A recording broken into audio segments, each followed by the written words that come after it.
Hey guys, what's going on? So we are back with our dragonfly drawing, and today we're just gonna go ahead and get this little guy colored. So I grabbed a ton of colors from my, this is a 64 pack of Crayola. I have it for my classroom, so we have different colors in order to actually give you guys some dimension, as I've mentioned in some past videos. So I'm gonna go ahead and get this colored. Obviously, I'm gonna use certain colors for certain things, but for my dragonfly that I wanna color first, I'm gonna use these pinks and magentas and purples, violets in that character. So this one's called Orchid, magenta, and then this one is just violet or purple. But I'm gonna use the Orchid for the highlights, and I'm gonna do the light pinkish purple orchid color on top of where the shadows would not be hitting and the highlights would be hitting. If our sun is over here, that means that the top of things are going to be highlighted. So I'm gonna go ahead and get those things highlighted, and then we'll jump into the shadows after, and then we'll do the midtones. So here is gonna be a little tricky. We're gonna do this here, but the underside is not gonna be a highlight because the sun is getting blocked by the chin. So I'm just gonna do kind of like a little bit here, but it's mainly gonna be that. So go ahead and do the sides here. Both sides are kind of gonna get exposure to this light, so we can do both sides like that. And then really the bottom and the bottom of this would be the two places that would be getting highlights. I'm gonna do the underside of these lines as if it was ridges, and the other side will be the shadows. So that's pretty much all the highlights we have on the head, the body, and the tail. So let's go ahead and get the shadows done. Shadows would be under everything else that is not being hit by the sunlight. Kind of makes him look like he has got a black eye or something, but yeah, it'll be fine once I color it. All right.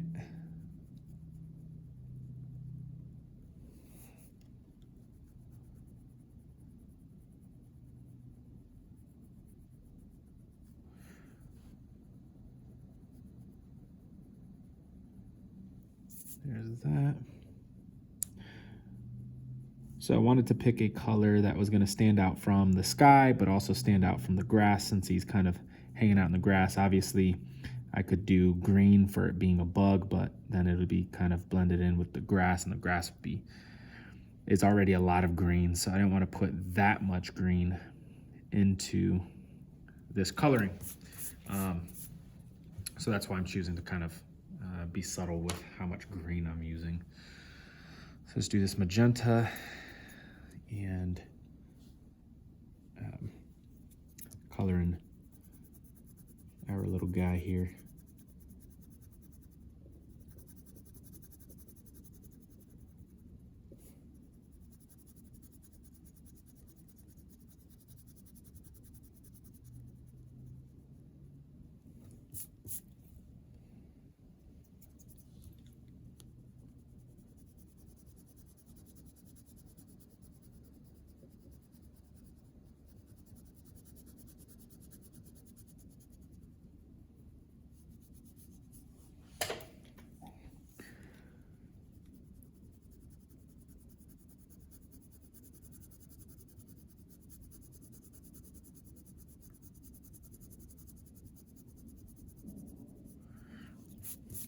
Right, there's that. And the wings are kind of gonna be very basic. The wings are technically clear. I'm just gonna go ahead and outline these with this gray to give it some type of dimension, so it doesn't look like it's just uncolored. It's kind of like the clouds, which I'll do next. Kind of just white, but to give them dimension and not allow them to look like they're just not colored. Then we'll give them some gray on the bottom to give them a little bit of shape, a little bit of dimension, and a little bit of color.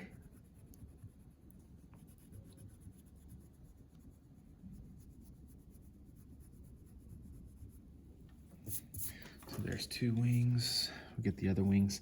Another thing you could do is use it for the bottom of the eye. Give those eyes a little bit of shape as well.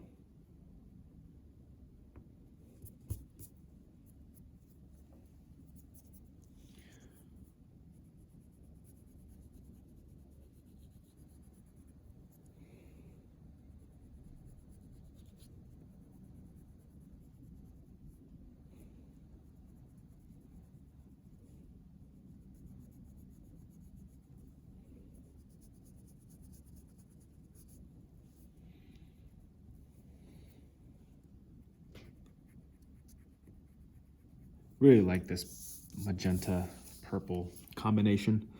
Makes it really pop, especially with this gray coming in. It's really giving it a good brightness and vibrancy to the actual coloring.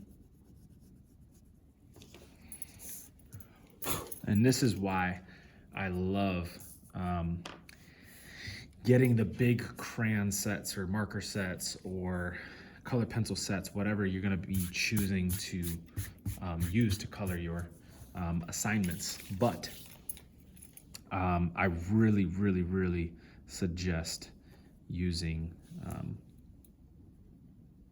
different colors to give you guys more of a roundness, more of a full picture. It'll give you guys just better quality overall.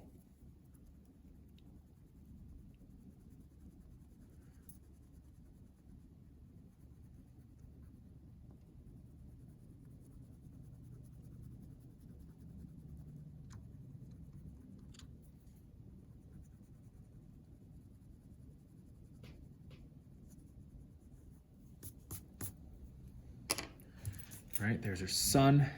Let's go ahead and do that cloud really quick since it's the last thing I need the gray for.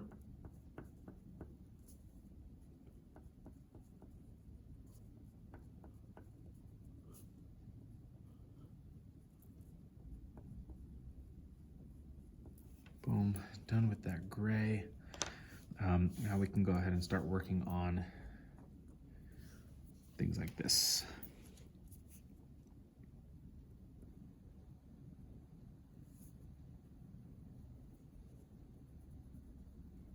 Highlight for the stem. Might not have room to do shadow. Maybe on these leaves I do, but I don't know about in this stem. Maybe I do.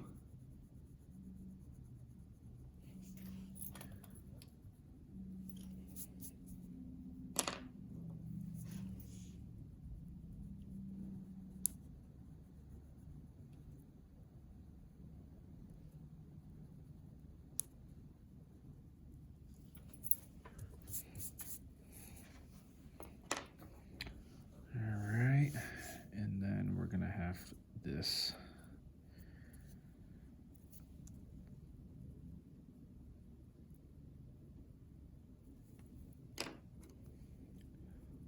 flower here,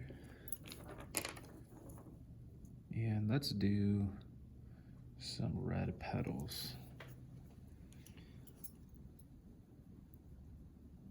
Doing pink for the highlights.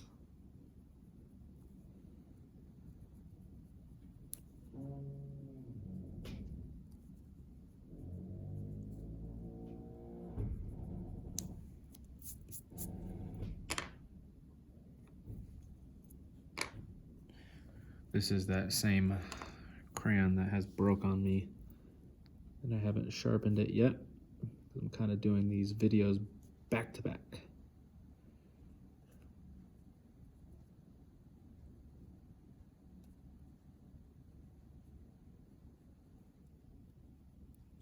in my personal work, I really love using those Ohuhu colored or alcohol-based markers, and they're really good for blending. That's what I would typically use on any of my personal work. But for these assignments that I'm doing, kind of want to show you guys what you could do with the materials that you would technically have in class. So that's why I'm using these Crayola crayons and not my Ohuhu alcohol-based markers. But yes, I would be blending with those as well to get that dimension, to give it the 3D look, more rounded and not keep it flat one color, but to give it like some really good shape and color. Those things are really good for giving a good dimension. On the grass will be the last thing I'll do. Then I'll do the sky on my own so I don't waste your time. But on the grass, if you just do the very top line of your grass being the highlight all the way around, that will give you guys a sense of highlight from the sun hitting that. I mean, you could go individually and go only to the right side of each blade of grass. That would take forever. So if you want to just do a quick border on the top, and then after that, then you can get into your shadows and midtones, which I'll get to in just a second.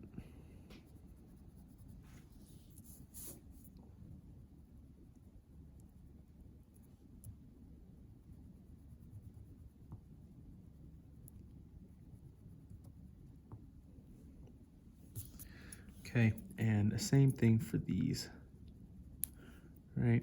And for the grass, for the highlights,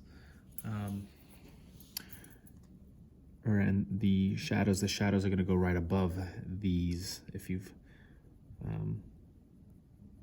watched the video that I made of the 3 different birds from the square, the triangle, and the circle, and the 3 primary colors of red, blue, and green, even though I switched out one of the, red, blue, and yellow, even though I switched out the blue bird for a green bird to kind of differentiate the colors from the sky and the bird itself.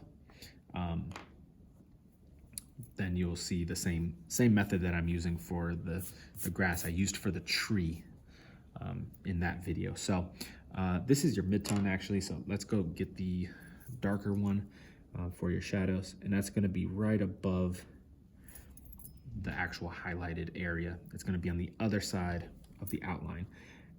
It's not necessarily going to be a shadow there, but what it does is it splits up the space, the colors, so it does look like there's more of a highlight where there needs to be a highlight, and that's why I kind of do this. So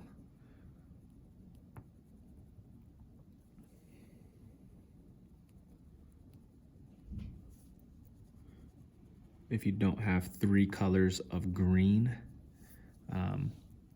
then just do the highlight and the midground and it'll look just fine. This is just an extra step to get more of that 3D look that you're looking for. Not 3D, but more of a rounded look in a sense. And then there's your midtone, and I'm gonna go ahead and get this done. And we will be done with this one. I always do a border around my artwork that I am coloring first, because that helps me go quicker between the lines.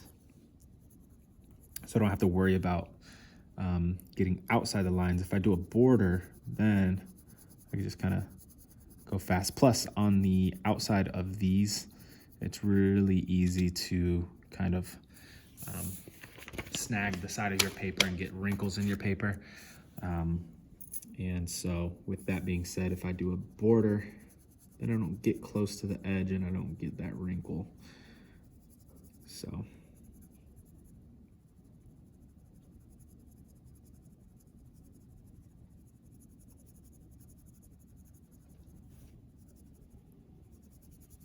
This color is pretty good. It's just a regular green, but I'm not pressing very hard on this one.